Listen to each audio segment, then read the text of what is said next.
We're just 23 days away from one of the most important elections of our time. And my next guest dares you to imagine our country with Hillary Clinton at the helm.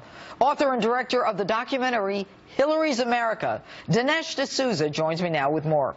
All right, Dinesh, talk about what Donald Trump needs to do in this next debate.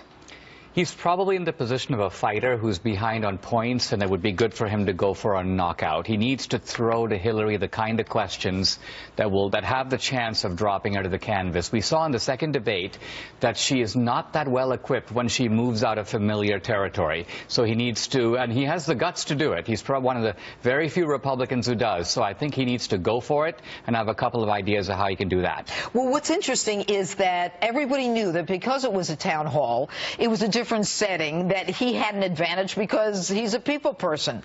And what's interesting is she is actually in New York set up a studio, which is the exact setup of what the debate hall will be like on Wednesday night, and it's a moderator again, more her comfort zone. So what do you think that he should do? What should he ask her? He should turn to her and pose questions directly to her, and I'll suggest one right now. He should say something like, look, Hillary, I mentioned the last debate that you and Bill went from $0 to $300 million on a government salary. Now, you didn't invent the iPhone. You didn't start a business. So what product were you selling to enable you to get so rich? Isn't it a fact that the product that you are actually selling is U.S. government policy? And doesn't that make you the most corrupt Secretary of State and possibly the most corrupt president we've ever had? And so when she says, well, my husband was making money giving speeches, what do you say? Then he says, well, Hillary, Bill's speaking fee was $150,000 in line with all the other presidents. But the moment you became Secretary of State, his speaking fee quadrupled to the $500,000 to $750,000 range for a 20-minute speech. Do you think people were actually paying your husband to give his usual pablum and rubbish? No. This was a kind of a bribe, a down payment on something that they wanted you to do. And very often you did it. And then tens of millions of dollars flowed to your foundation in appreciation. Isn't that the pattern that we've seen again and again and again?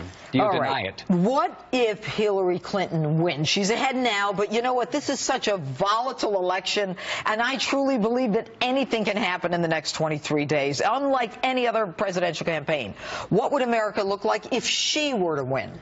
I think we will see a redefinition of the meaning of the word ladders of opportunity. I came as an immigrant to America because America offers ladders of opportunity that the guy at the bottom can climb. In Hillary's America, the ladder of opportunity is how close you are to Hillary. What have you done for Hillary? It's a little bit like the opening scene in The Godfather, where you have to kiss the Godfather's ring to get ahead. That's Hillary's America. It's a more gangsterized America. It's more like what you see in countries like Venezuela and India, which are run by gangs.